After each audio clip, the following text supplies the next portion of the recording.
Bonsoir chers téléspectateurs et bienvenue à votre émission Le Monde Inconnu sur votre chaîne Canal 2. Alors depuis disons quelques mois, nous avons commencé avec le thème sur le culte de la méditation face à la prière. Et aujourd'hui, nous entrons de plein pied en ce qui concerne la méditation. Et je vais laisser le soin au professeur Emmanuel Glipote qui m'accompagne ce soir et qui est d'ailleurs le concepteur de l'émission, de nous donner de quoi il sera question, de nous dire de quoi il sera question ce soir. Bonsoir professeur. Bonsoir Laura Agathe. Nous nous retrouvons à nouveau. La dernière fois, nous avons parlé de la notice de la vie et la méditation. Et nous avons également parlé de la loi de Suppius et la méditation, parce qu'il fallait commencer à introduire la méditation comme pour dire que nous partons de la prière pour la méditation, parce que lorsque nous parlons de l'occulte de la méditation face à la prière, il fallait que, après avoir tout élagué de la prière, du moins tout ce que nous avons pu parler de la prière, après avoir pu décrypter autant de choses comme on l'a fait, que nous puissions maintenant parler de la méditation, dont la phase introductive de la méditation a commencé. Aujourd'hui, nous allons parler de la méditation sans recette magique, à la première partie de la chronique que tu vas proposer, et puis s'initier à la méditation. Voilà le pan de l'édition de ce soir. Alors, que faudra-t-il attendre à la fin de cette édition? Alors, c'est que les gens vont pouvoir comprendre que la méditation n'est pas chose si simple. Je crois bien. C'est ce qu'il faut absolument dégager dans notre entrevue de ce soir, que les gens comprennent que la méditation, ça se prépare, ça s'initie, ça s'éduque. Voilà. Vous l'avez compris, nous allons passer 90 minutes ensemble, bien sûr, pour décortiquer la chronique que nous allons vous proposer en deux parties. Vous auriez également la réflexion et la possibilité de participer à votre émission en nous envoyant les messages via le numéro qui va s'afficher sur le bas de votre petit écran. Alors, si vous êtes déjà bien installé, le train va quitter la gare et le prochain arrêt, c'est la première partie de la chronique, la méditation sans recette magique.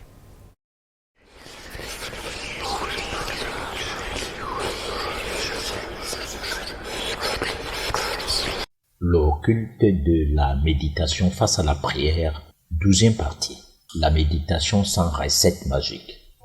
Nous parlons finalement de la méditation.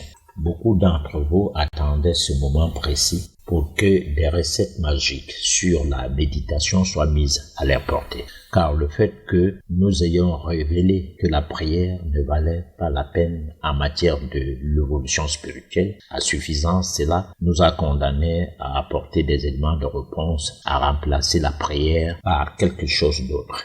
Bien évidemment, une méthode qui, de la plus belle manière, aiderait à lutter contre les difficultés de la vie qu'un grand nombre de gens, car la nature a horreur du vide.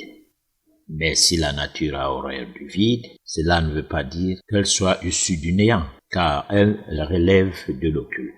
Quant à l'occultisme, disons-en que c'est la science de l'invisible qui étudie et illustre les lois invisibles qui gouvernent le visible. Elle englobe tout ce qui touche les causes premières de tout ce qui existe, les moyens et les buts sur lesquels se fonde le cosmos. L'occultisme étudie l'interconnexion des rapports et analogies jusqu'à la sinuosité de tous les sujets de la connaissance. Dieu, l'univers, l'homme, la nature et ses lois, etc. Pour cela, au cours de la deuxième partie de ce thème porté sur l'occulte de la méditation face à la prière, la réponse que nous allons donner est contre un simple fait de prier qui concernerait la méditation et tout autre. Elle n'a rien à voir de vos attentes multiples, de boires et difficultés, car dans un premier temps, tout n'est que du domaine métaphysique. Il est à noter qu'il n'existe pas de recette magique en matière de spiritualité. Or, si vous voulez le secours d'une tierce personne, sachez que cela ne pourra durer que pour un laps du temps. Ne sollicitez une assistance ou une aide que si vous avez tout essayé par vous-même pour l'essentiel, sans que vous ne puissiez vous en sortir. C'est pour dire que cherchez d'abord à faire ce qui est à votre pouvoir sans qu'il y ait une personne à vos côtés, car vous n'êtes pas un bébé. Autrement dit, si vous êtes dans une situation de stress et que vous vous efforcez à rester positif, en toute évidence, le secours vous viendra de quelque part sans rien y comprendre. Certes, nous ne refutons pas que d'édition en édition, nous avons fustigé la prière. Sauf que nous l'avons fait pour votre intérêt en vue de vous permettre de comprendre que Dieu, la vie, les lois de la nature, tout ceci s'étudie et qu'il faille vraiment s'y mettre.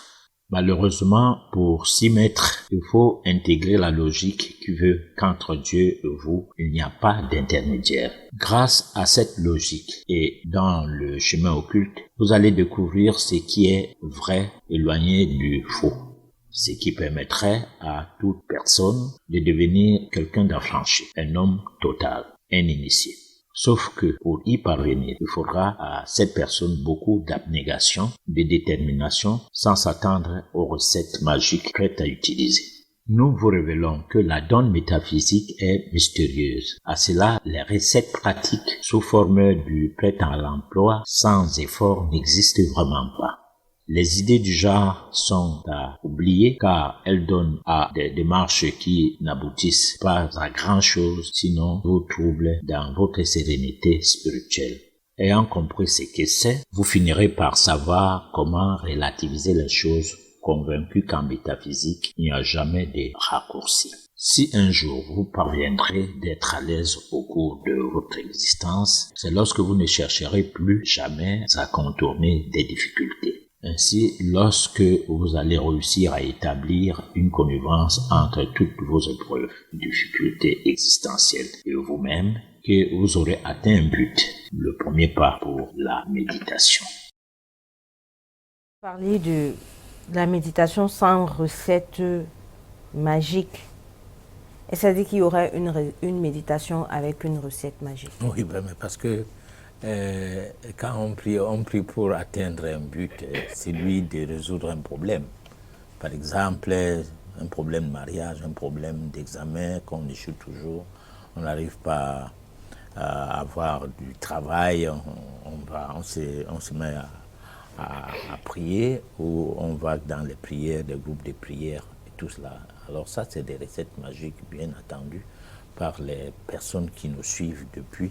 Lorsque nous avons dit, bon, la prière n'en valait pas la peine, il fallait plutôt basculer vers la méditation. Alors donc, c'est pas exclu que certaines personnes se disent que bon, on ne va plus prier, mais on va méditer pour résoudre nos problèmes. Alors, puisque nous pensons qu'il n'y a pas de problème sans solution, puisque nous pensons également que les problèmes qui sont des problèmes, souvent certains de ces problèmes-là sont en rapport avec nos désirs et non en rapport avec nos besoins, puisque nous avons essayé d'expliquer que les désirs ne sont pas forcément des besoins. Et nous avons donné plusieurs fois des exemples pour expliquer la chose de ce qui serait épreuve, difficulté, tout ce que nous relativisons par rapport à notre aisance, à notre bon vouloir d'être à l'aise, et que derrière tout cela, il y a une confusion. Alors la méditation vient donc mettre de côté toutes ces confusions. Et toutefois, on peut la prendre comme quelque chose qui est accompagné par l'initiation, par une certaine éducation, à côté de la prière qui se veut aussi, bon, avec la permission des gens qui prient, ceux qui ont organisé les églises et tout, qui se veut qu'il y ait des récits qu'on essaie de réciter tout le temps, les Ave Maria et tout, bon, pour fidéliser les gens à suivre un chemin. Mais derrière cela, on a toujours quelque chose qu'on attend de la prière. Par contre, la méditation, ce qu'on attend de la méditation, c'est l'élévation spirituelle. Et là, on fait un voyage à l'intérieur de soi. Ce n'est plus aller aux États-Unis, en Chine, en Inde, partout. Ce n'est pas ce genre de voyage. Et là, on fait le voyage le plus sublime, le meilleur du voyage du monde, au cours de l'apprentissage de la méditation, et on se découvre parce qu'on découvre qu'on est Dieu. Voilà. Pour ça, vous aviez dit tout à l'heure que la méditation serait une initiation. On devrait passer par une initiation, par une éducation. Mais non, actuellement, disons que nous avons en face de nous quelqu'un qui n'a pas grandi dans un environnement dans lequel on parlait méditation ou alors on pratiquait méditation. Mais aujourd'hui, il se rend compte que ça pourrait être quelque chose de bénéfique pour lui. Et c'est-à-dire que comme il n'a pas été initié ou alors éduqué dans ce domaine, il ne pourra pas pratiquer la méditation aujourd'hui. Alors il faudrait qu'il rentre à l'école. Bon, alors, il y a plusieurs sortes d'écoles. Il y a l'école classique qui se veut une hégémonie d'un certain groupe d'influence qu'on appelle une école occidentale. La méditation, c'est une école de la vie. La vie égale Dieu, Dieu égale la vie. Donc c'est une école qui éclaire le chemin et qui conduit à la vie, qui permet à l'homme d'avoir ce qu'on peut dire une conscience psychologique, c'est-à-dire quelque chose de profond qui fait en sorte que la relation de cette personne avec le matériel, avec des biens matériels, devient minable. Ça veut dire que c'est pourquoi les biens matériels, qu'est-ce que c'est? Il essaie de comprendre ça et puis il essaie de voir quels sont les biens matériels qui doivent accompagner sa vie. Parce que c'est les biens immatériels qui doivent être ses amis. Et ces amis-là, on ne les voit pas, on ne les perçoit pas facilement parce qu'il faut étudier beaucoup des paramètres vis-à-vis de soi-même pour pouvoir y arriver. Alors, ces biens immatériels sont plus importants. Ce qui fait donc que lorsque on a compris cela, on est dans une autre école. D'où bien, pour comprendre cela, on entre dans une autre école. Et cette école ne s'intéresse pas que de gens qui y sont depuis l'enfance, parce que ce n'est pas une preuve que parce qu'on est musulman depuis l'enfant qu'on sait prier par rapport à l'éthique musulmane. Il y a des gens, depuis l'enfance, ils font ses 5 prières par jour, mais ne comprennent rien de la religion musulmane, du tout. Et il a grandi dedans. C'est comme les gens, ils sont catholiques, ils sont protestants, ou bien presbytériens, je ne sais pas quoi. Au-delà des églises de réveil qui sont des fourre-tout, ou qu'on ne comprend pas exactement quel arrangement se trouve derrière ça, parce que là, c'est un certain genre de brouhaha qui n'a rien de spirituel, mais c'est comme l'hôpital, hein, où on y va pour se soigner. On ne sait pas trop de quelle maladie. La maladie de la misère, la maladie du chômage, la maladie sentimentale, toutes les sortes de maladies. C'est un fourre-tout, en fait, qui fait en sorte que même les églises orthodoxes qui s'installent au Cameroun s'installent sur cette base, parce que c'est ça qui attire foule. Alors, mais donc, lorsqu'on n'a pas été dans le sillage de la méditation depuis l'enfance, pour répondre à la question, c'est difficile de comprendre les choses, certes, parce que on a toujours eu l'habitude de prier. C'est ce qui était essentiel, parce qu'il y a même des familles qu'on ne dort pas sans prier ensemble.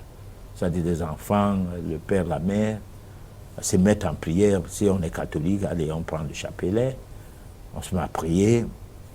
Et n'en parlons pas pour les musulmans qui c'est une routine, parce qu'il faut 5 prières tous les jours et puis on se met toujours ensemble pour les faire.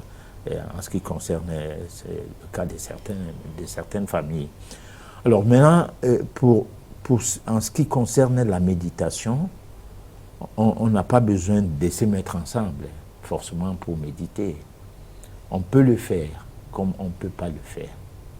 Parce que, en fait, la voie de la spiritualité, c'est d'abord une voie personnelle.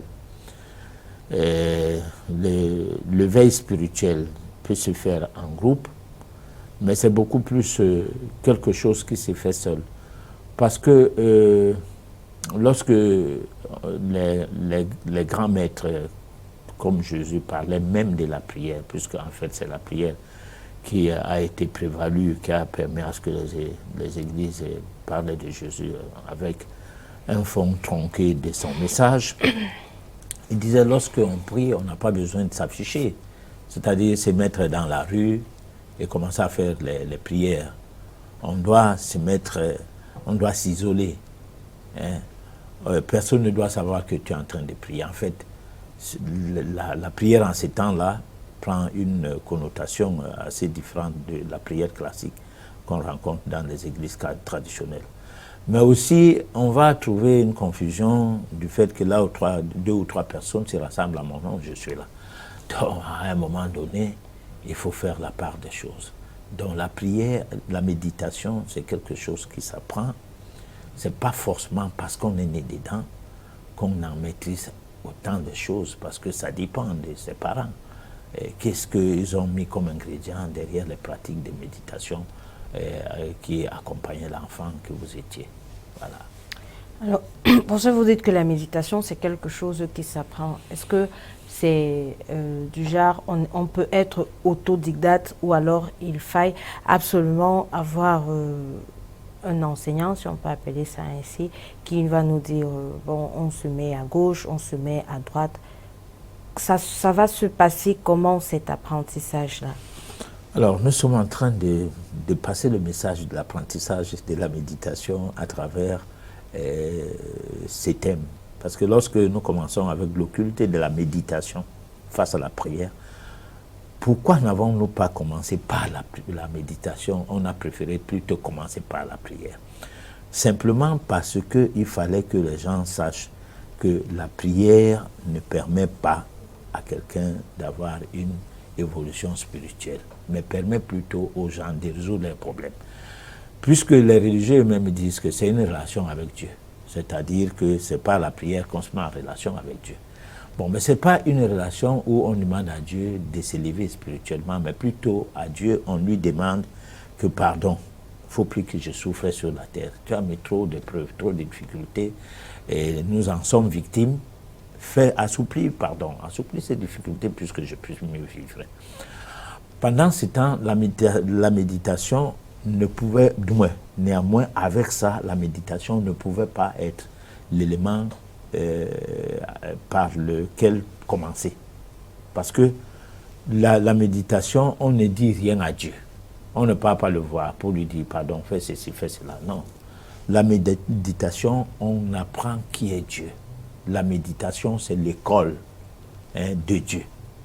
Parce que j'ai souvent dit tout le long du temps que nous travaillons sur ces thèmes, j'ai souvent dit que si aujourd'hui les gouvernements, les États décidaient à ce que les lieux de culte ne soient plus les lieux de la prière, mais soient les lieux qui enseignent qui est Dieu aux fidèles, la majorité des églises vont fermer. Parce que l'école de Dieu, de qui est Dieu, n'est pas très intéressant. Ce qui, pour les fidèles, pour les religieux, ce qui est intéressant chez eux, c'est prier. On va à cette assemblée pour prier. Alors, si on retire la substance de cette assemblée qu'est la prière, on laisse tout simplement les bases. La base, c'est qui? C'est Dieu. Bon. Puisqu'on y va pour Dieu, si jamais c'est ça, il faut donc apprendre les gens à savoir qui est Dieu. Jusqu'à amener à ce que les gens palpent Dieu, comprennent qui est Dieu de manière tangible. Alors, on va constater que les gens ne vont plus aller à l'église. Parce que ça ne leur apporte rien de connaître qui est Dieu. Puisqu'ils ne sont pas préoccupés par le problème de Dieu. Ils sont préoccupés par le problème de prier Dieu pour résoudre leurs problèmes. Alors maintenant, la méditation, c'est une méthode qui permet de communier avec Dieu.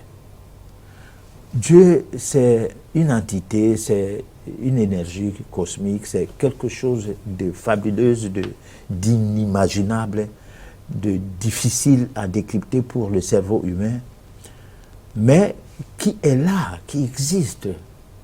Ça n'existe pas le fait de dire « je crois en Dieu ». Dieu existe, je crois en Dieu. Ça n'existe pas le fait de dire que comme l'un ou l'autre n'est pas musulman ou chrétien, donc il ne croit pas en Dieu. Ça n'existe pas sur le fait de dire que moi, j'ai la parole, donc je lis la Bible ou bien je lis le Coran. Donc, non, ça existe par d'autres mécanismes, parce que Dieu, c'est la science. Lorsque on est chrétien, on n'est pas scientifique, on est scientiste. Hein? C'est-à-dire que on n'est pas à l'amont, on est à l'aval, on est quelque part. On ne recherche pas la cause première de sa vie. On ne cherche pas à savoir pourquoi on existe vraiment. D'où venons-nous? Pourquoi sommes-nous là? Où allons-nous après? Non, ce n'est pas ce qui intéresse. Ce qui intéresse, on a les problèmes là maintenant. Prions Dieu. Ce qui intéresse, c'est que nous nous mettons ensemble à prier Dieu. Dieu, c'est qui? Personne ne répond. Alors la méditation essaie de répondre à la question de savoir qui est Dieu.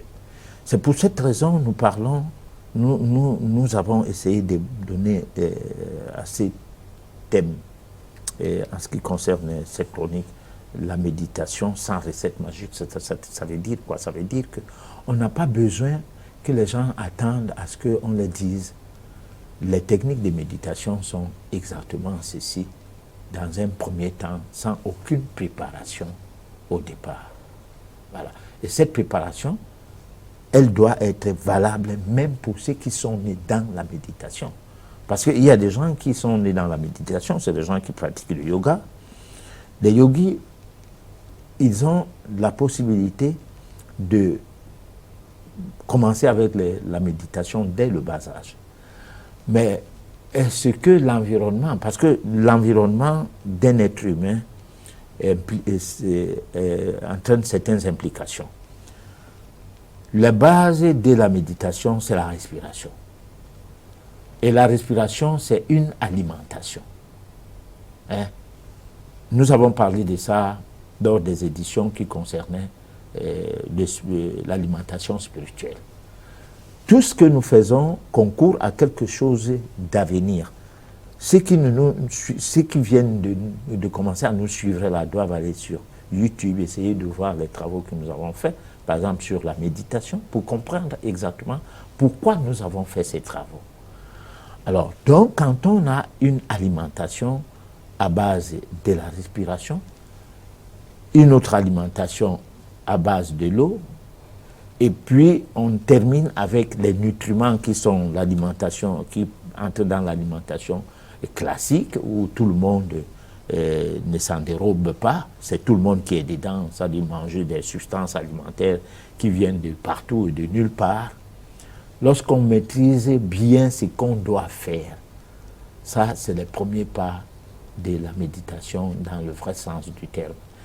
Malheureusement, quand on est né dans l'environnement où la méditation elle est courante, il y a des risques, je dis bien il y a des risques, qu'il n'y ait pas une manière de faire peser tout le poids de la chose sur les jeunes qui évoluent dans ces milieux, en essayant de mettre à leur disposition tout l'enseignement nécessaire pour que les bases partent du fait de l'assainissement de l'organisme. Parce que l'assainissement de son organisme passe par une alimentation spirituelle. Voilà. Alors, professeur, tout à l'heure, vous parliez des lieux de rencontre, de culte, les églises que nous avons. Est-ce que dans la méditation, il faudrait peut-être avoir un lieu de culte pour la méditation, comme on l'a avec les autres religions, ou alors c'est quelque chose qu'on peut faire partout, n'importe où, à n'importe quel moment? Ok, là ça revient sur la question de savoir est-ce qu'il faut absolument un guide, parce que tu as essayé de poser cette question tout à l'heure. Et au-delà de ces guides, la deuxième approche de la question, c'est est-ce qu'on peut rassembler les gens? Je crois que là, il faut que je sois direct. Bon. Alors, on a besoin de guides en toutes choses. Je parlais des parents, par exemple, qui entraînent les enfants à méditer dans un environnement où la méditation fait partie des traditions, parce que, en fait, les Africains, nous, on a perdu nos traditions. Nous ne sommes que dans les traditions des autres, c'est-à-dire lorsque tu dis que tu es chrétien, tu ne sais pas qu'est-ce que c'est que être chrétien, mais tu es chrétien quand même. Lorsque tu fais l'islam, tu n'es pas arabe, c'est les traditions. Tu t'habilles comme eux, tu parles comme eux, tu fais les ablations, tout ça comme eux. Mais non, mais tu ne sais pas exactement qu'est-ce qu'il y a comme ingrédient dans tout cela. Bon, la même chose quand on parle de la méditation, là maintenant on va voir les choses chez les orientaux. C'est-à-dire des personnes qui, aussi dans les traditions, essayent de travailler leur esprit pour évoluer autrement dans leur vie. Alors maintenant, l'Africain qui entre dans le domaine de la méditation doit se poser la question, est-ce que la méditation, elle est africaine, par exemple? Bon, moi, je suis un universaliste parce que lorsque je parlais de métaphysique, la métaphysique n'a pas de race. La métaphysique ne se fustige pas dans une tradition précise. La métaphysique, c'est la collecte de tout ce qui fait en sorte que tout ce qu'il y a de Dieu en nous se révèle à nous. Mais cela n'est pas exclu que pour communiquer ce soir, j'utilise la langue française. Donc, ce qui veut dire que il faut aller dans le sens qui permet de répondre à la question de la métaphysique africaine par rapport à certaines données. On a toujours fait des cultes méditatifs dans l'Afrique ancienne. C'est ce qui avait tendance à se retrouver soit en face d'un arbre, soit en face d'une pierre, quelque chose qui vous permet de stabiliser vos pensées, votre attention, vos pensées, pour pouvoir s'élever. Donc, il y a plusieurs méthodes de méditation. Les Africains en avaient la leur. Les Orientaux en ont la leur. Les gens qui n'ont rien de la méditation, en fait, c'est les Européens. Parce que c'est les personnes qui sont arrivées après les autres. Lorsqu'on dit que l'Afrique est le berceau de l'humanité, par ces gens-là même, c'est comme pour dire que les premiers hommes partaient de l'Afrique, pour ce qui est de la race humaine qu'on a aujourd'hui. Parce que la race, quand je dis race humaine, ça veut dire qu'on met de côté la couleur de la peau et on met en exergue la dimension humaine de l'homme, l'homme avec un H. Il s'avère que, parce qu'il y a plein de personnes, lorsqu'on écoute des gens dans la rue ou quoi, ou bien dans certains débats, on a l'impression que tout nous a été donné par le blanc. Bon, le blanc est venu hier. L'Afrique existait avant l'existence du continent européen. Le continent européen est sorti de l'eau à des années bien après l'existence, du moins des siècles bien après l'existence du continent africain. Alors ce continent arrive avec une nouvelle couleur de peau et en quelque sorte des émigrés venant d'Afrique et tout. On a aujourd'hui l'histoire de notre monde qui est notre monde commun pour ceux qui sont des citoyens du monde, hein, qui disent même que l'implémentation d'un certain nombre de connaissances pour ce qui est de l'Europe partent des Africains. Alors, mais là, ce n'est pas défendre une thèse ou une hégémonie qui n'existe plus, parce que l'hégémonie impérialiste est venue s'imposer à tout le monde. Mais c'est pour expliquer que la méditation elle va dans le sens de guider, de trouver derrière ça des possibilités d'avoir des guides. Et de par cette possibilité, on peut aussi rassembler les gens pour les apprendre à méditer. Mais c'est aussi une pratique qui est d'abord individuelle, bien que ayant été guidée. C'est d'abord individuel. Parce que lorsque on se met à chanter ensemble dans une église ou bien c'est pas moi où, bon, parfois c'est un divertissement.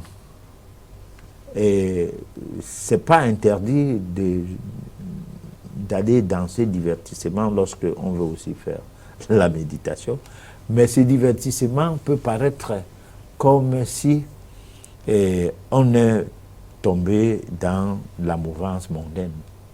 Parce que la caractéristique des églises d'éveil, c'est de transposer le bar, la boîte de nuit et tout dans une salle où on va taper tam-tam et tambour. Les anciens prostitués d'hier qui ont tout échoué dans la vie et qui n'espèrent que de Dieu, maintenant le nouveau Dieu qui les est octroyé par une certaine assemblée, elles y viennent. Alors quand elles y sont, c'est le monde qu'elles venaient de laisser, qu'elles retrouvent à ces milieux. Donc, tu vois, le changement de milieu ne les embête pas.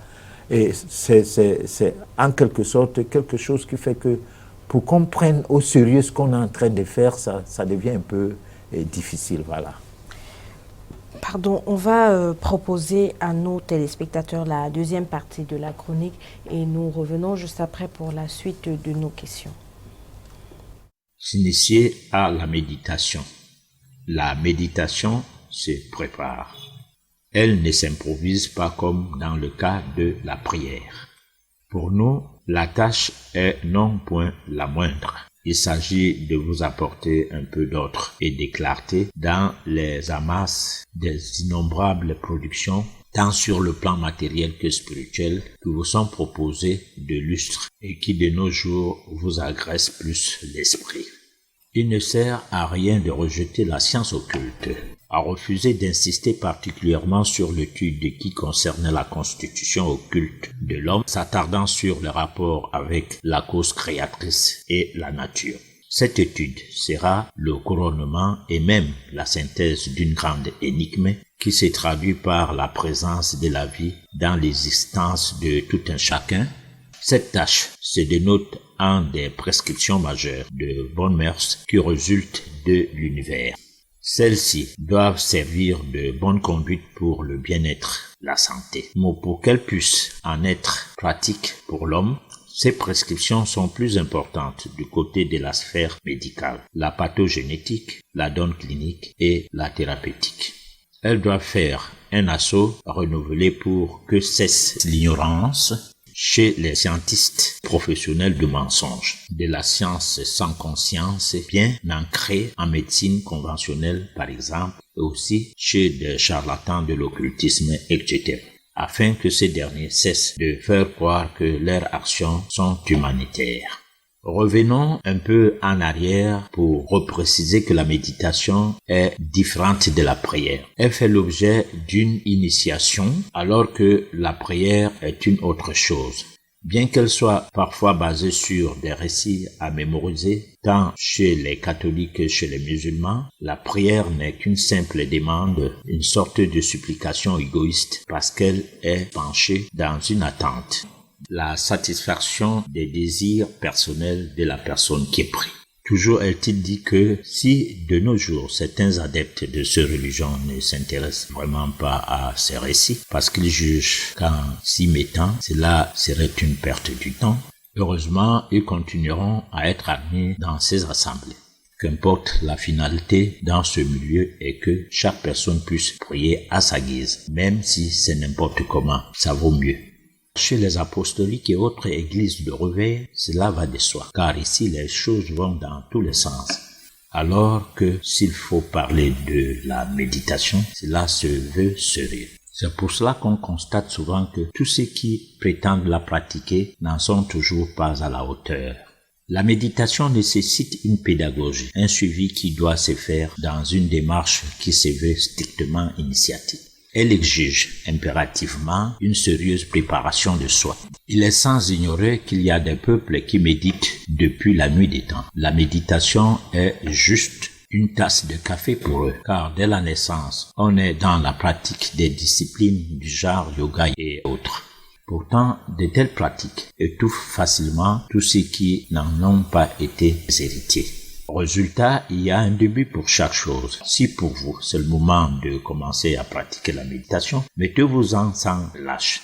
Il vaut mieux tard que jamais. N'oubliez surtout pas que parfois, on est porté à faire certaines pratiques depuis l'enfance et celles-ci en deviennent une routine.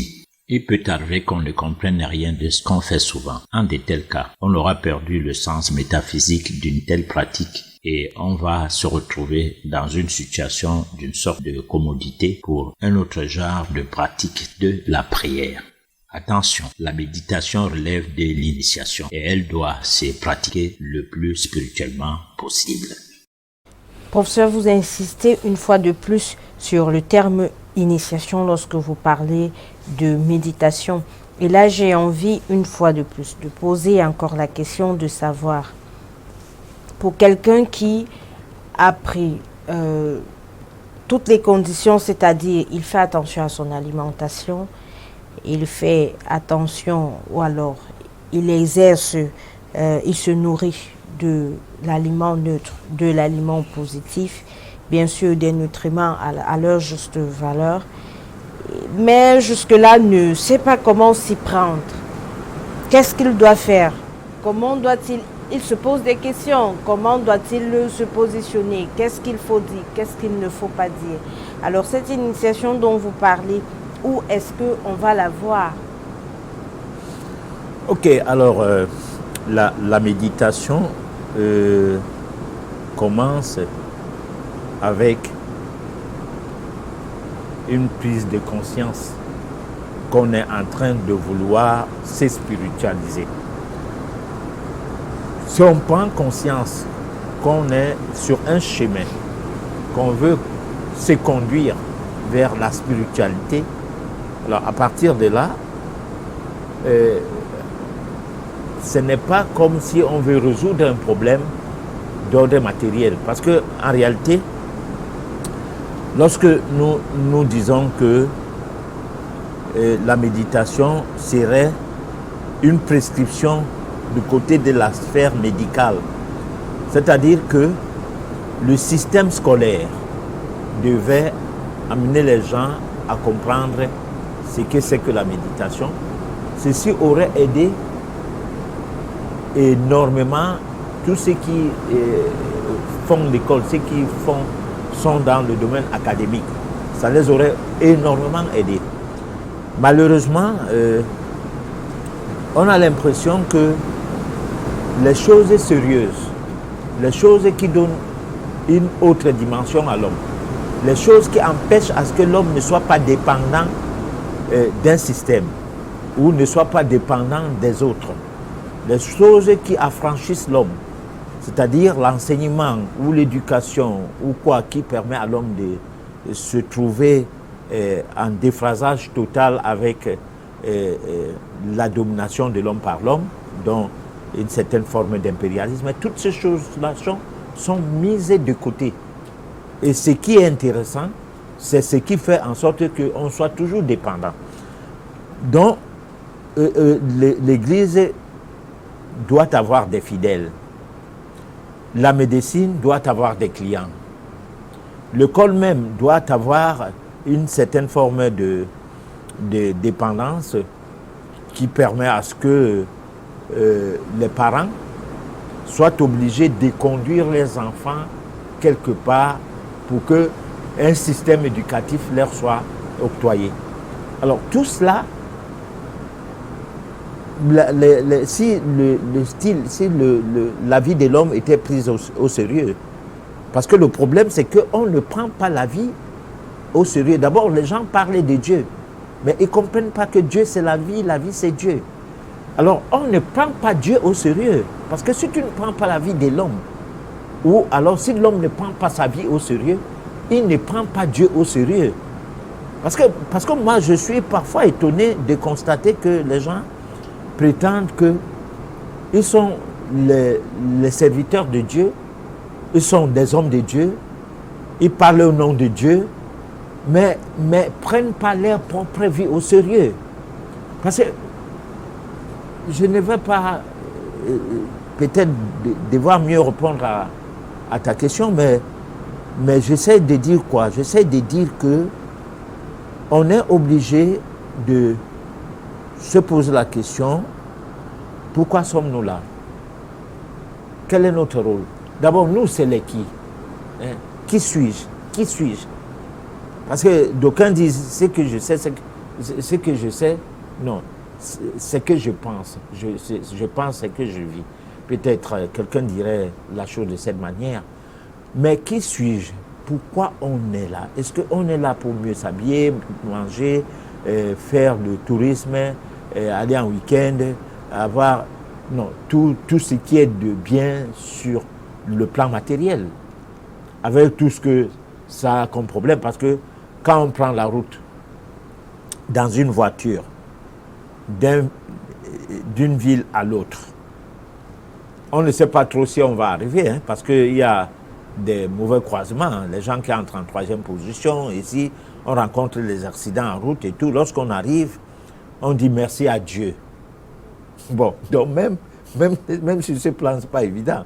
Donc il faut survoler peut-être les difficultés de la vie. C'est pour cela que nous sommes totalement mis dans le matériel. Mais comment faire pour les survoler complètement? Parce que quand tu prends l'avion, tu es supposé ne pas faire de collision avec d'autres avions. Je dis tu es supposé. Mais dernièrement, on nous a dit que 2 avions militaires français, quoi, se sont ont eu assez tamponné, il y a eu crash. Bon, là c'est des choses qu'ils ne comprennent pas. Où on avait abattu l'avion, mais l'information officielle, c'était autre chose. Ou quoi. Bon, mais donc, on est dans un avion, on veut survoler l'espace, temps, c'est-à-dire on gagne en temps, et on gagne en espace, on y va très vite. Mais jusque-là, on se retrouve dans une situation de crash. Et des fois, l'avion peut cracher, mais on ne meurt pas. On est dans les difficultés à l'hôpital parce que les brûlures, machin et tout. Alors finalement, où le matériel nous conduit à une aisance? Parce que moi, je veux savoir. Parce que, bon, tu manges bien, tu attrapes le cancer. Hein? Tu manges mal, bon, parce que manger mal encore, parce que moi, quand j'entends par manger bien, c'est manger tout ce que les publicités nous renvoient à considérer comme de la vraie nourriture.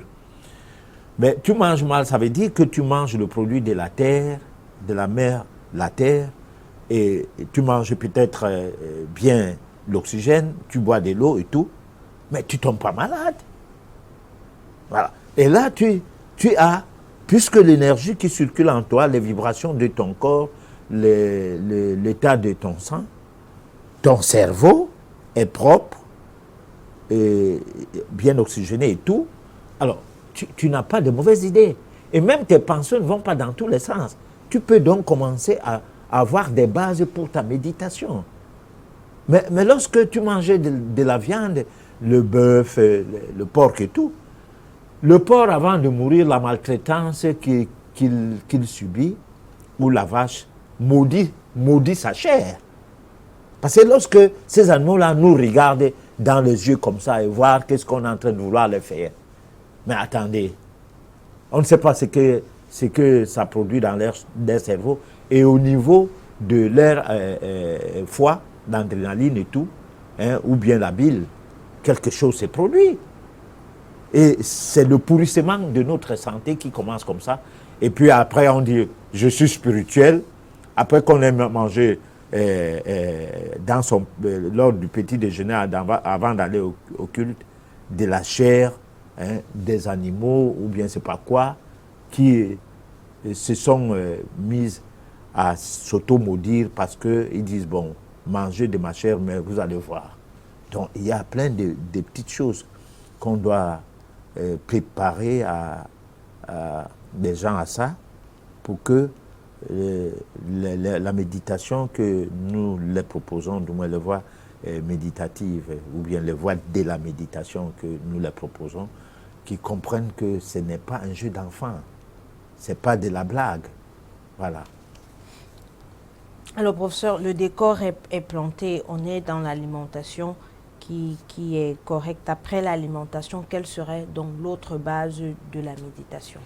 Bon, alors maintenant, quand on sait respirer, on sait boire de l'eau, on sait manger. Maintenant arrivent donc les techniques de la méditation. Mais ces techniques ont toujours notre préparation parce que nous allons y aller doucement. Nous allons d'abord aller à l'écoute du soi. C'est-à-dire aller dans le sens de la prise en main de sa conscience psychologique. Parce que c'est la conscience psychologique qui amène à ce que on relativise la relation qu'il y a entre l'esprit, au-delà de l'esprit Dieu, Dieu dans l'esprit, le subconscient et le conscient maintenant. Alors cette relation, qui est comme les marches de l'escalier, un genre d'escalier où on va du haut vers le bas, parce qu'il faut ramener Dieu dans sa vraie dimension en soi. Alors, ça va nous amener dans un voyage. Et ces voyages-là, nous serons dans l'univers même, dans notre univers même, notre univers interne, l'univers de notre moi intérieur. Donc c'est vers là que nous allons, lorsque on a déjà compris que l'alimentation en valait la peine. Et là, l'alimentation, pour quelqu'un qui nous écoute ce soir, qui n'a pris aucune mesure au départ, qui veut commencer ses séances de méditation lors de la prochaine édition en disant, bon, écoutez, comme j'ai compris la chose, que la méditation en valait la peine, j'arrête de prier, je veux maintenant méditer. Et puis, il nous appelle au téléphone, dit, envoyez-moi une recette rapidement, parce que moi, je vais commencer l'affaire là. Bon, mais non, mais il faut, c'est pas en changeant son mode de vie instantanément que tout s'arrange en soi. Non. Si on a fumé de la cigarette, on a bu des bières ou des liqueurs, de l'alcool, durant un certain nombre de temps dans sa vie, des décennies par exemple, même une décennie. Si on a mal mangé tout le temps et tout, il faut de l'autopurification. Et cela peut se passer selon l'organisme de tout un chacun pendant un temps, pendant un bon bout de temps. Donc, il y a plein de techniques qui sont proposées sur la toile. Mais ces techniques-là, je dis et je répète que nécessitent à ce qu'une préparation soit faite avant. Bon. C'est là où s'initier prend donc une autre couleur, c'est-à-dire s'inscrire à une école de métaphysique qui te permet d'accepter la préparation qu'il faille avoir au préalable, parce que ça te guide, ça te conduit petit à petit. C'est là où maintenant je réponds à la question qu'il faut être guidé. Voilà. C'est-à-dire, je dis oui par rapport à cette question. Est-ce qu'il faut être guidé? Là, je dis oui. Voilà. Mais professeur, il faut être guidé. Où sont donc ces guides? Puisque on a des pasteurs, on a des prêtres, on a des imams, on a tout ce qu'on veut dans le domaine de la religion. Mais dans ce domaine-là, apparemment... De la méditation qui bien versait dans sûr. La prière. Dans le domaine de la méditation, si on regarde dans la métaphysique, c'est un domaine apparemment inconnu ou alors connu mais pas connu. Parce que jusqu'à présent, on n'a pas l'impression d'avoir peut-être, je vais dire, quelque chose comme ça. On n'a pas l'impression d'avoir une église de méditation quelque part. Ou alors une école de... Alors, maintenant, il nous faut un guide. Où est-ce qu'on va le prendre? Puisqu'il y en a il semblerait qu'il n'y en a pas. Bon, alors on a la bêtise de croire que toutes les écoles doivent être les mêmes. Toutes les formes de choses doivent ressembler à ce que les gens se sont organisés à nous proposer. Vous savez, pour formater les gens, les formateurs des gens ont créé une école. Pour créer une école, c'est comme pour créer l'argent. Parce que pour avoir de l'argent, pour avoir de l'argent, on passe par plusieurs domaines, peut-être le domaine de la formation, de ce que c'est que créer de l'argent. Et puis un autre domaine de la formation, c'est que gérer cet argent-là. Voilà, parce que prenons par exemple le cas du Cameroun. Le Cameroun n'a pas des hommes d'affaires. Pourquoi? Parce que personne n'apprend rien au Cameroun. C'est les Bayam Selam qui remplissent les oreilles des gens qui sont des hommes d'affaires camerounais. Ils achètent, ils revendent, puis ils mettent n'importe quel prix, et puis après, il n'y a pas de contrôle dans ça. Ils s'enrichissent, entre guillemets, parce qu'ils ne s'enrichissent même pas. Bon, entre guillemets, et puis quand ils mettent quelques édifices qui entraînent encore un peu d'argent, par exemple, tu construis une cité ou un immeuble et tout, allez, tu es à l'abri des besoins d'acheter ta bière ou bien ton vin et tout. Allez, tu dis, moi je suis un homme d'affaires. Le Cameroun n'a pas d'homme d'affaires, ou l'Afrique a très peu d'hommes d'affaires.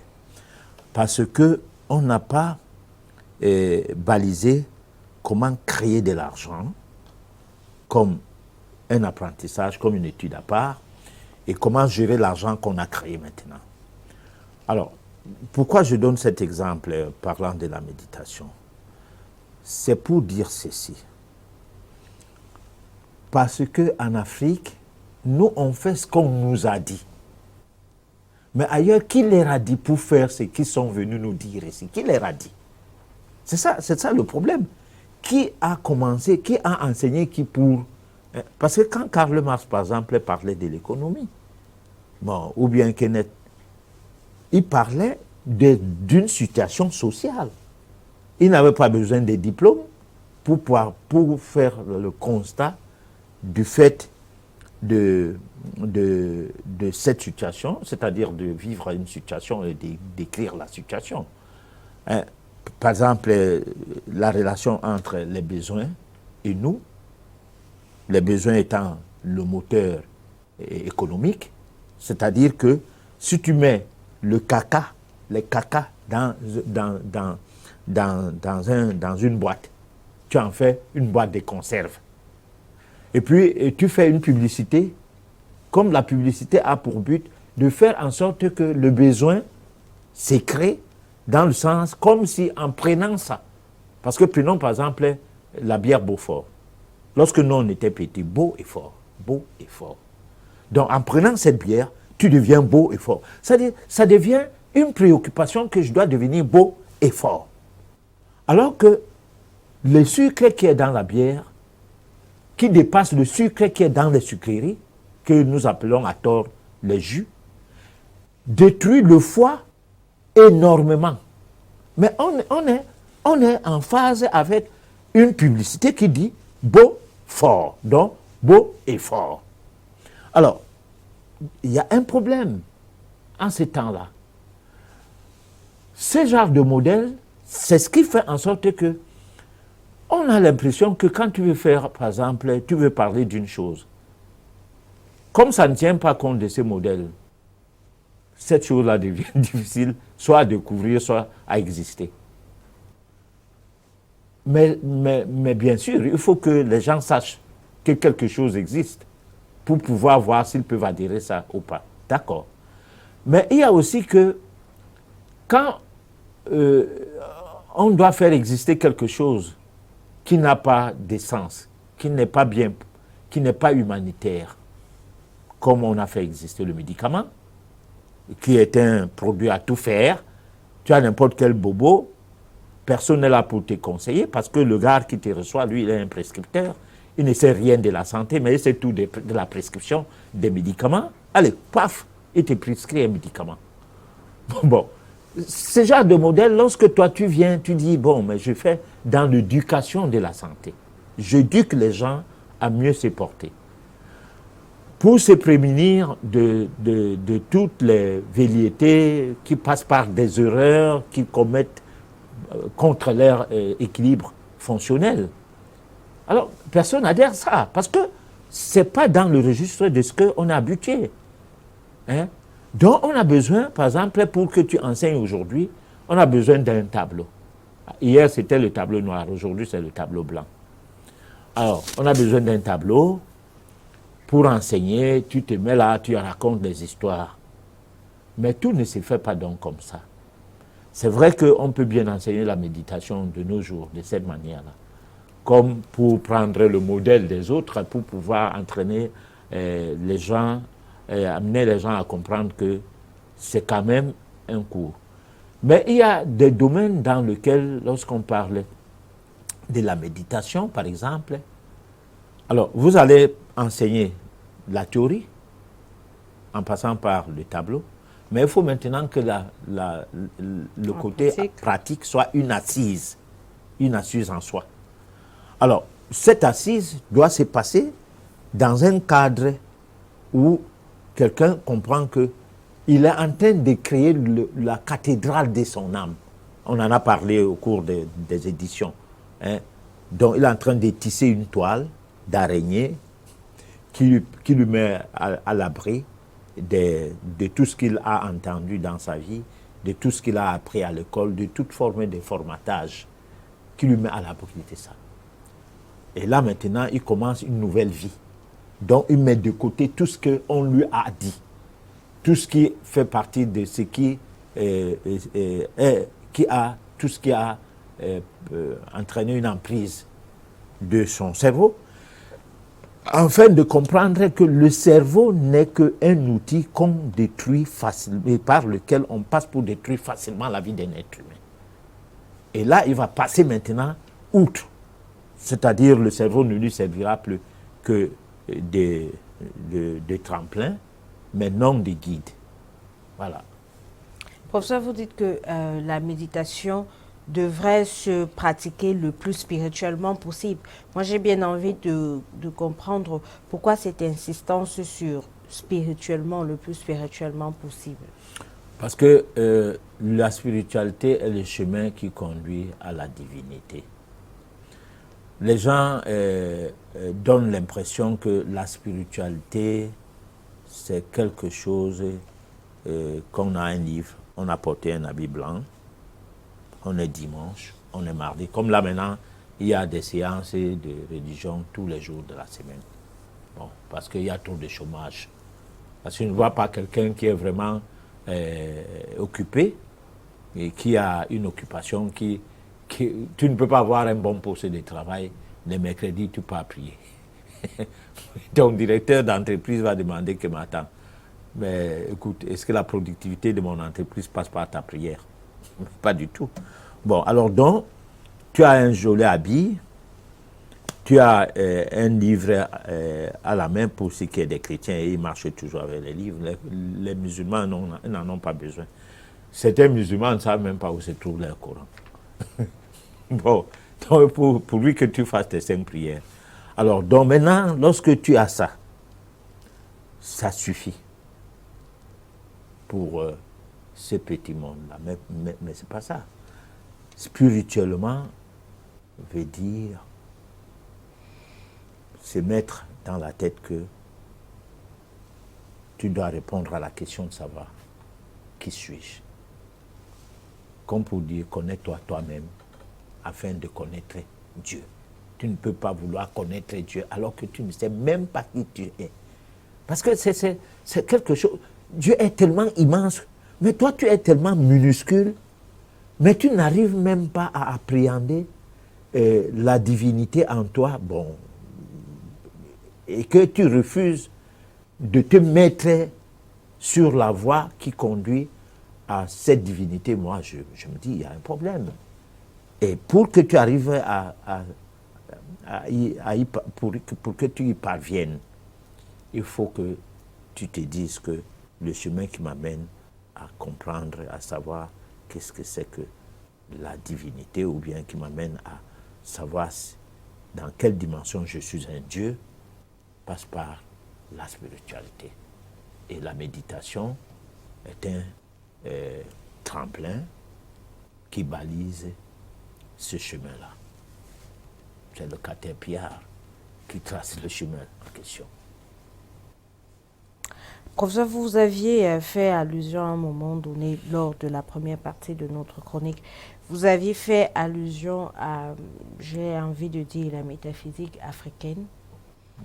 Et en même temps, vous aviez souligné le fait que la méditation a toujours existé, même chez les Africains, mais aussi chez les Orientaux, mais surtout pas chez les Européens. Alors moi, j'aimerais bien savoir, la méditation a toujours existé chez les Africains.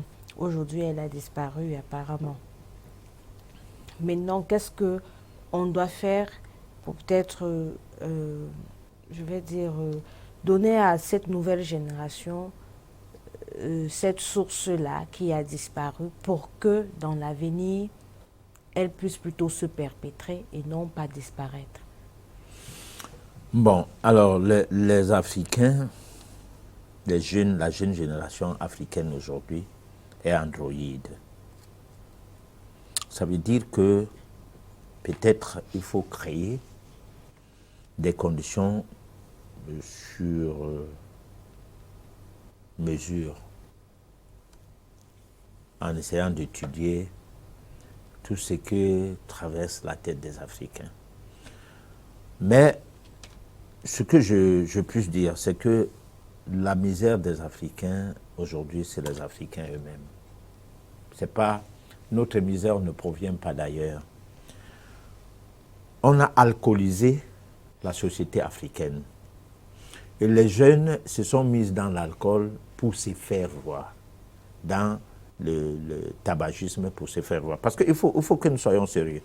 Nous tous, nous avons été enfants.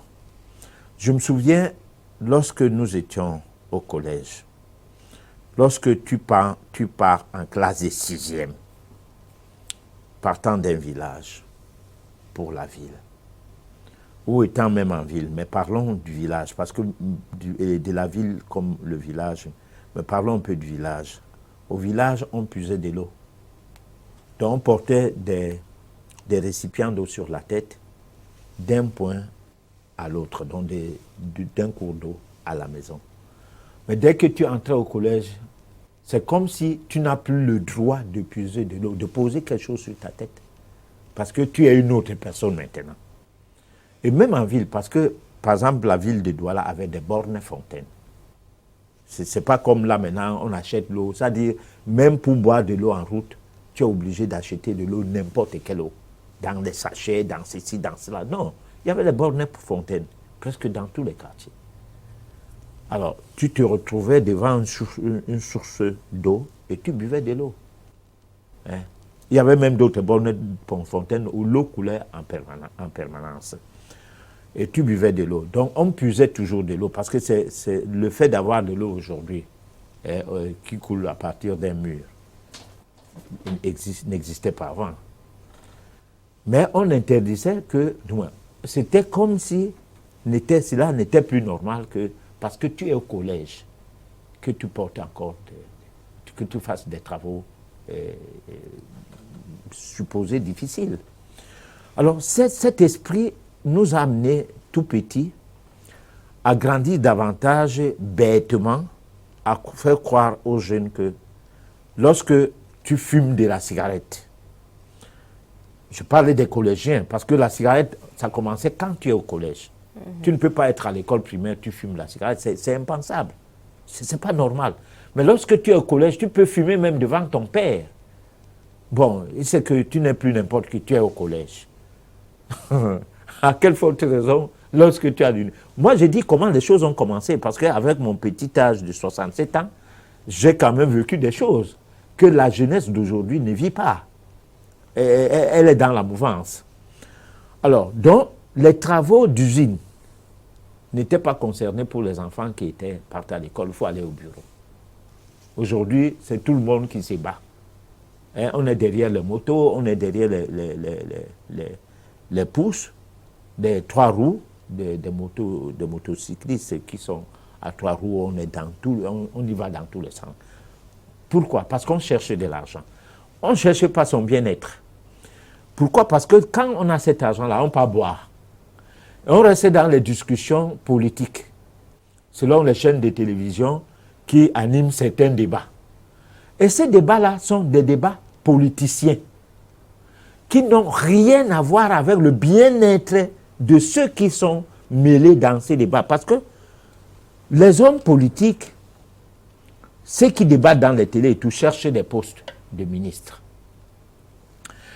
Et d'autres veulent attirer des enfants, la jeunesse et tout, dans une mouvance d'escroquerie où derrière, moi je parle de sa escroquerie politique, qui permet à ce qu'ils soient des champions de cette jeunesse pour après tisser des accords avec des impérialistes qui tiennent le bout. Alors maintenant, la méditation aurait aidé si elle est prise en compte, si elle est connue de la jeunesse, dont ta question est franchement très pertinente et très profonde, si elle est prise en compte, à faire en sorte qu'on établisse la différence entre le faux et le vrai. Le faux, c'est que l'homme politique est un menteur. Le vrai, c'est que nous avons des problèmes. Alors maintenant, je dis nous, la population, quoi. Maintenant, où la population africaine, et cette population est beaucoup plus jeune, parce que c'est le continent qui a plus de jeunes aujourd'hui. Alors, maintenant, cette population qui ne prend pas conscience du fait de j'existe, pourquoi je suis là, je viens, d'où je viens, pourquoi suis-je là, où je vais aller. Mais qui prend conscience du fait qu'il faut vivre bien, boire de l'alcool bien, chercher les femmes bien, faire tout bien. Bien dans quel sens? Dans le sens purement éphémère, c'est-à-dire purement matériel. Alors, cette population va donc se mettre dans les histoires de telle chaîne de télévision, la meilleure, parce que ça a les meilleurs débats. Et puis, quand les débats finissent, le carrefour est animé. Et puis l'air parle, c'est quoi dedans? On ne dit pas. Pourtant, si chacun pouvait asseoir, se donner une identité personnelle dans le jeu sociétal, c'est-à-dire parce que je suis dans une société, mon identité s'étend. Parce que nous avons une identité commune. Les Camerounais, carte d'identité, tout le monde Camerounais. Carte d'identité, tout le monde Gabonais. Mais ça, c'est une identité commune. Bon, derrière cette identité commune, tu oublies une chose, c'est que ton nom est porté dessus. Et ta date de naissance. Qu'est-ce que tu as étudié de ton nom? Tu sais quoi de ton nom? Tu sais que ton nom signifie quoi? Tu sais que ta date de naissance t'interpelle à faire quoi? Tu sais que tu as quelle mission sur cette terre-ci? Tu ne sais rien. Tu veux bien vivre.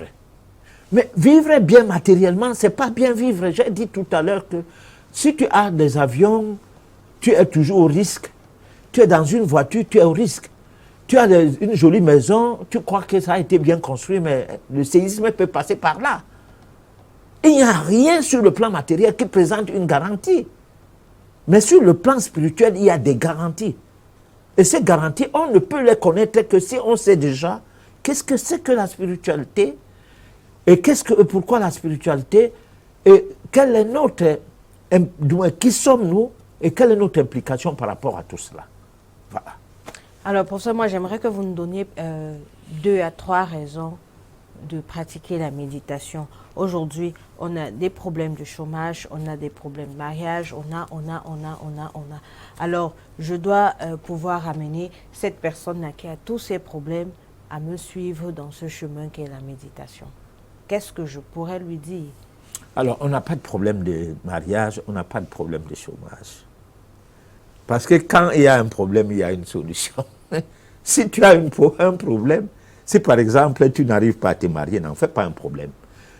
C'est quand tu vas abandonner cela comme quoi ce n'est pas un problème, c'est en ce temps-là que tu vas te marier.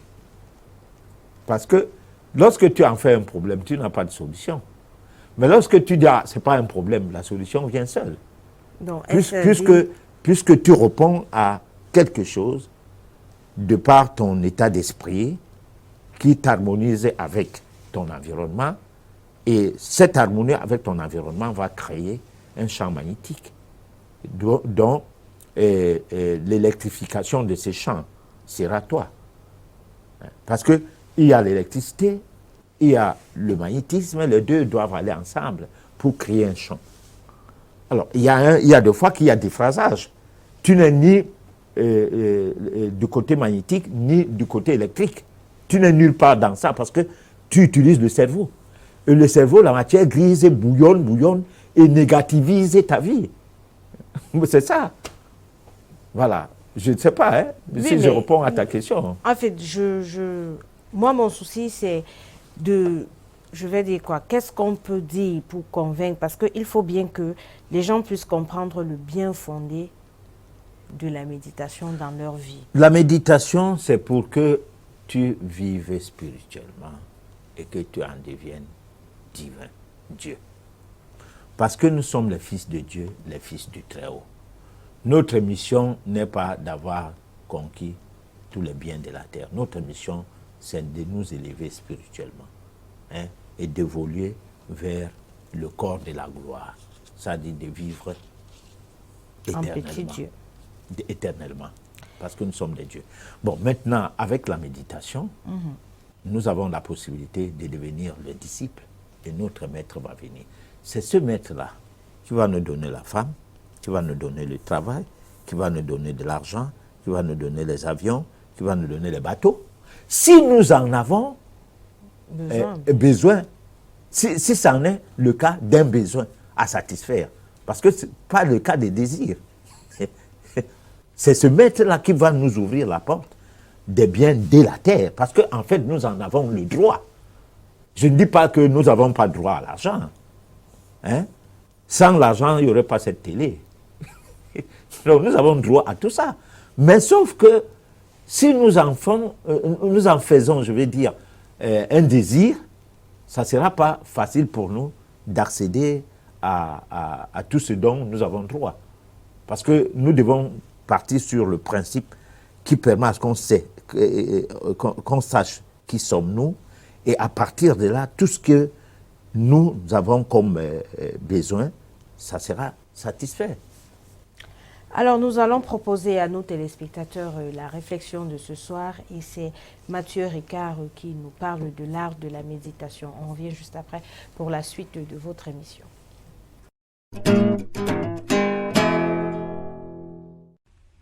L'objet de la méditation est l'esprit, qui est souvent confus, agité, rebelle et soumis à de nombreux conditionnements et automatismes. La méditation a pour but de le rendre plus clair et équilibré. Elle est soumise à de nombreux clichés, or la méditation ne consiste pas à faire le vide dans son esprit en bloquant ses pensées, ce qui est impossible, ni à engager l'esprit dans des cogitations sans fin pour analyser le passé ou anticiper l'avenir. Ce n'est pas non plus un simple processus de relaxation, bien qu'il y ait un élément de relaxation dans la méditation. Mais c'est davantage un soulagement lié au lâcher-prise sur les attachements et les caprices de l'ego qui nourrissent nos conflits intérieurs. Nous déployons beaucoup d'efforts pour améliorer les conditions extérieures de notre existence. Mais en fin de compte, c'est toujours notre esprit qui fait l'expérience du monde et le traduit sous forme de bien-être ou de souffrance. Si nous transformons notre façon de percevoir les choses, nous transformons la qualité de notre vie et ce changement résulte d'un entraînement de l'esprit qui est la méditation. Pour méditer, l'idéal est de suivre les conseils d'un guide qualifié. Trouver un lieu propice à la méditation. Il est possible et souhaitable de maintenir les bienfaits de la méditation lorsqu'on se trouve plongé dans le flot de la vie courante, mais il est indispensable d'entraîner son esprit dans un environnement propice, notamment lorsqu'on s'initie. Il faut donc un endroit au calme, sans source de distraction, où on ne vous dérangera pas. Adopter une posture physique appropriée. La posture physique influe sur l'état mental. Les jambes sont croisées dans la posture du lotus, les épaules sont légèrement relevées et penchées vers l'avant et la colonne vertébrale est bien droite.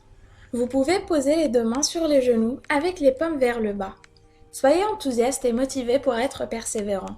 Pour s'intéresser à quelque chose et y consacrer du temps, il faut d'abord en percevoir les avantages. Enfin, il est indispensable de pratiquer la méditation régulièrement, même si c'est juste 15 ou 20 minutes, plutôt que de faire de grandes séances de temps à autre. 4 sujets de réflexion doivent retenir notre attention pour renforcer notre détermination à méditer. La première est la valeur de la vie humaine. À condition de jouir d'un minimum de liberté et d'opportunité, l'existence humaine offre d'extraordinaires occasions de développement intérieur, et elle nous offre une chance unique de réaliser le potentiel que nous possédons tous. Ce potentiel, voilé par notre ignorance et nos émotions perturbatrices, demeure la plupart du temps enfoui à l'intérieur en nous comme un trésor caché. La seconde est la nature éphémère de toute chose. La vie humaine, aussi brève soit-elle, est inestimable. La réflexion sur l'impermanence permet d'apprécier la valeur du temps, de se rendre compte que chaque seconde de vie est précieuse, alors que d'ordinaire, nous laissons le temps s'écouler. La troisième est les comportements qu'il faut adopter et ceux qu'il faut éviter. Et enfin, la dernière est l'insatisfaction inhérente au monde ordinaire. Notre esprit est la plupart du temps instable et constamment occupé par son bavardage intérieur qui maintient un bruit de fond dont nous sommes à peine conscients. Or, ce dysfonctionnement est une production de l'esprit lui-même. Il est donc logique qu'il soit également lui-même en mesure d'y remédier. La pleine conscience est le calme intérieur. Cette pratique vise à apaiser le tourbillon des pensées en se concentrant sur une chose à laquelle nous prêtons rarement attention, le va-et-vient de notre souffle. Puisque nous respirons sans cesse, prendre cet acte comme support de concentration permet de disposer d'un outil précieux disponible en permanence. Cette pratique comporte 3 étapes indispensables. Tourner l'attention vers un objet choisi, ici c'est la respiration, maintenir l'attention sur cet objet, être pleinement conscient de ce qui le caractérise. Adoptez la position du lotus ou du demi-lotus, concentrez-vous sur l'air que vous respirez. Prenez conscience de l'acte d'inspiration, de l'instant où le souffle est suspendu, puis lorsque l'air est expiré. Soyez vigilant lorsque les pensées distrayantes affluent. Reconcentrez-vous sur le souffle, son cycle d'inspiration, de pause et d'expiration. Ayez pleinement conscience du processus. Pour maintenir votre attention, vous pouvez aussi compter les respirations. Une autre forme de méditation en pleine conscience est la marche attentive. Elle consiste à marcher en restant totalement concentré sur chaque pas. Il faut être conscient de nos moindres mouvements, de leur décomposition, du moment où notre pied touche le sol par exemple. Cette marche attentive peut être combinée avec la pleine conscience de ce qui nous entoure. Marcher avec le simple plaisir de marcher. Graduellement, l'esprit s'apaisera. Pourtant, au début, c'est tout le contraire qui semble se produire. On a l'impression d'avoir davantage de pensées qu'auparavant. Or, ce n'est pas vraiment leur nombre qui a augmenté, c'est simplement que l'on prend conscience de leur foisonnement. La pacification du tourbillon des pensées se fait selon 5 étapes. La cascade qui se jette d'une falaise. Les pensées s'enchaînent sans discontinuer. Le torrent qui dévale sur les gorges, où l'esprit alterne entre périodes de repos et d'activité. Le large fleuve qui s'écoule sans encombre, où l'esprit s'agite lorsqu'il est perturbé par les événements, sinon il reste calme. Le lac ridé par quelques vagues, où l'esprit est faiblement agité en surface, mais demeure calme et présent en profondeur. L'océan paisible, où la concentration inébranlable et sans effort n'a plus besoin de recourir aux antidotes contre les pensées vagabondes. Une telle progression ne s'accomplit pas en un jour, mais tôt ou tard l'on constate les progrès. Une manière de faire face à nos émotions perturbatrices consiste à nous dissocier mentalement de l'émotion qui nous afflige. Souvent, nous nous identifions complètement à nos émotions. Lorsque nous sommes pris d'un excès de colère, nous ne faisons qu'un avec elle. Or, l'esprit est capable d'examiner ce qui se passe en lui. Il suffit pour cela qu'il observe ses émotions comme nous le ferions pour un événement extérieur se produisant devant nos yeux. La part de notre esprit qui est consciente de la colère est simplement consciente, elle n'est pas en colère. La pleine conscience n'est pas affectée par l'émotion qu'elle observe. Comprendre cela permet de prendre du recul, de se rendre compte que cette émotion n'a aucune substance, et de lui laisser l'espace suffisant pour qu'elle se dissolve par elle-même, ce qui permet d'éviter 2 extrêmes très préjudiciables, réprimer l'émotion, ce qui la confine dans un coin sombre de notre esprit comme une bombe à retardement, et la laisser exploser au détriment de ceux qui nous entourent et de notre paix intérieure.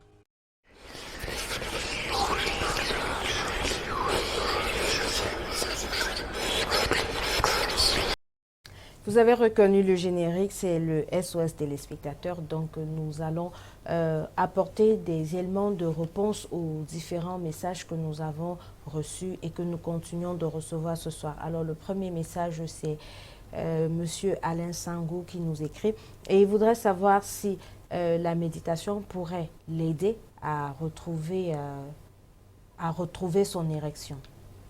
Oui.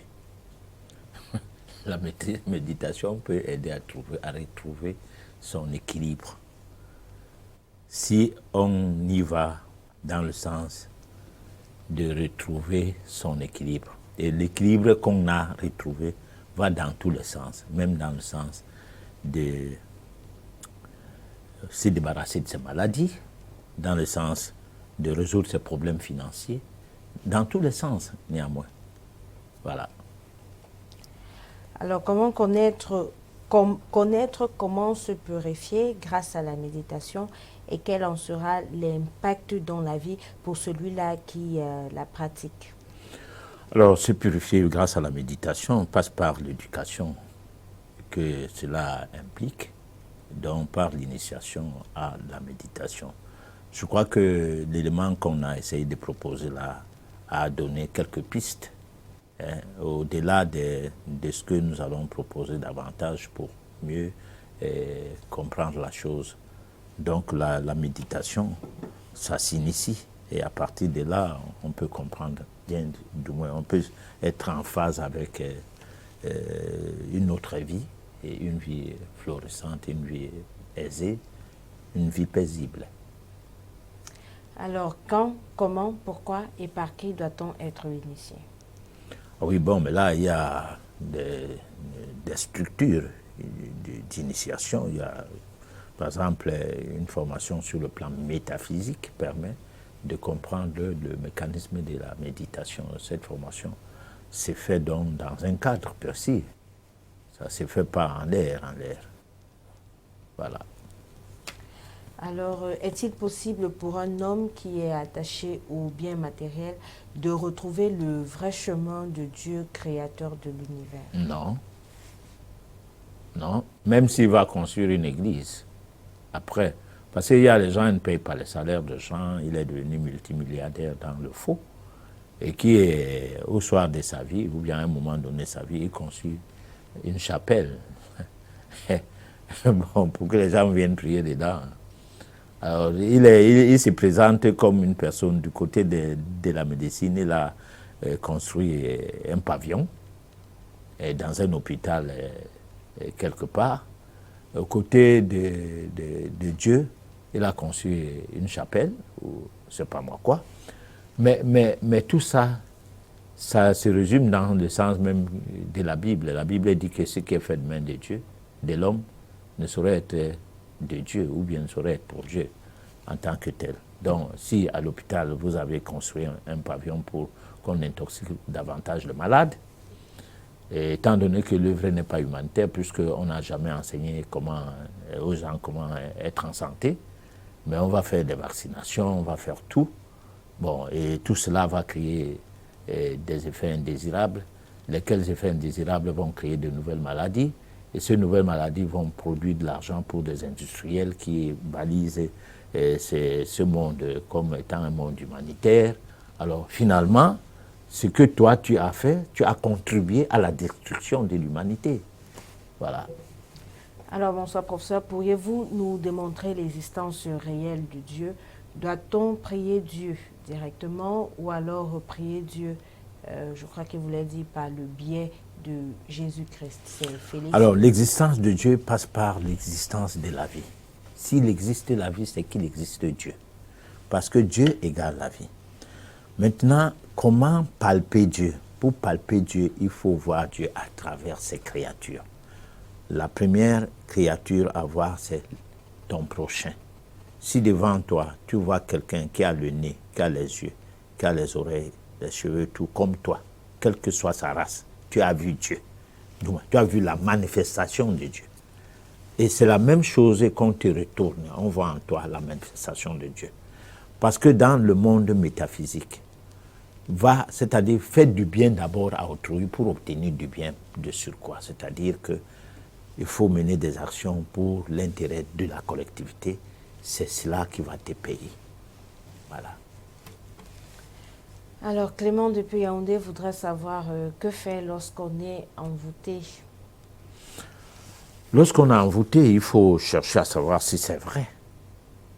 Parce que le tout n'est pas des pensées qu'on a envoûtées. Tout à l'heure, nous avons combattu le fait que nos cerveaux sont embrigadés.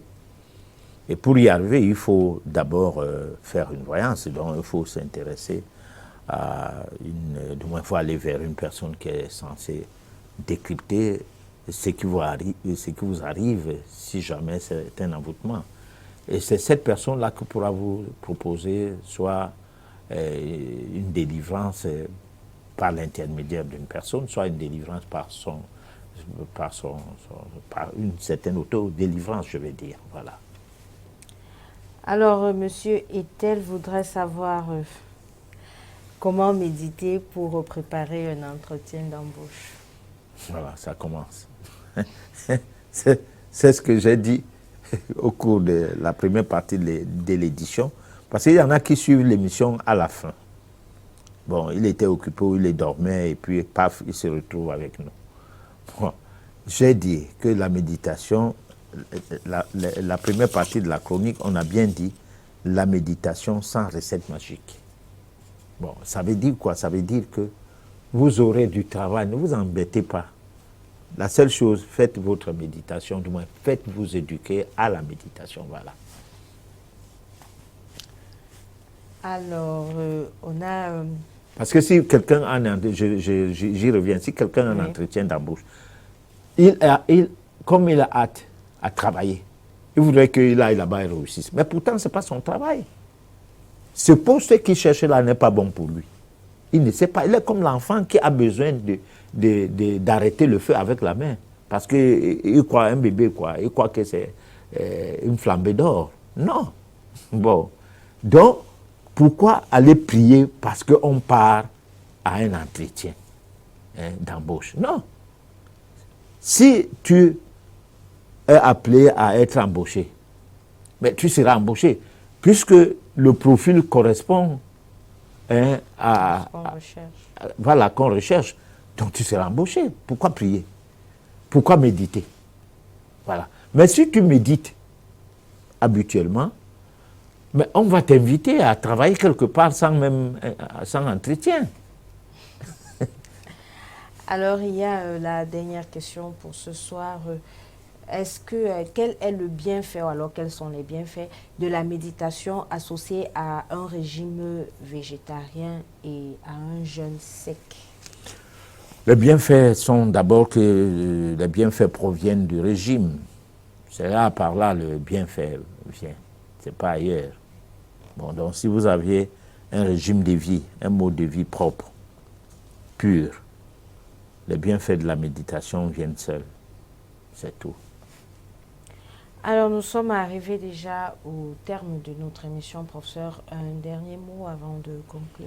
Alors, nous allons aller doucement.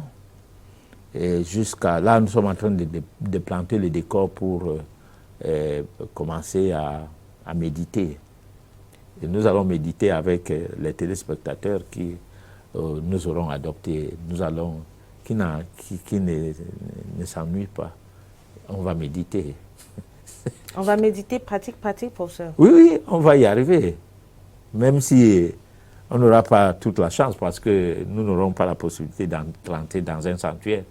Mais nous aurons au moins un sanctuaire subtil que nous allons ramener jusqu'ici, jusqu'à ces plateaux au cours des éditions à venir. D'accord. Nous avions été ravis de vous connaître si nombreux ce soir à nous écouter. Vous l'aviez suivi, nous sommes en train de planter le décor pour enfin arriver à la méditation proprement dite avec toutes ces techniques, toutes ces méthodes toutes les postures et tout ce que vous voulez. Une façon de vous dire de prendre votre mal en patience. Nous allons arriver à répondre à toutes vos questions sur le comment méditer de façon pratique. Nous vous donnons rendez-vous mardi prochain lorsqu'il sera 23 h sur la même chaîne. D'ici là, portez-vous bien. Bonsoir à vous.